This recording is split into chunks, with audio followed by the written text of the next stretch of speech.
Якіх беларускіх словаў няма ў расейскай мове? Кволіцца. Адчуваць сябе нядужым, хворым, крактаць, стагнаць. Як гэта можна ўжыць? Кволіцца яму ўжо другі тыдзень, трэба б да лекара схадзіць.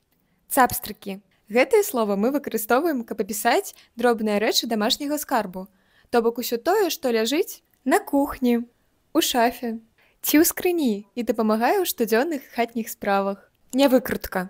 Цяжкае альбо безвыхаднае становішча. Напрыклад, у нас цяпер невыкрутка, і грошы скончыліся, і працы няма. Слебізаваць.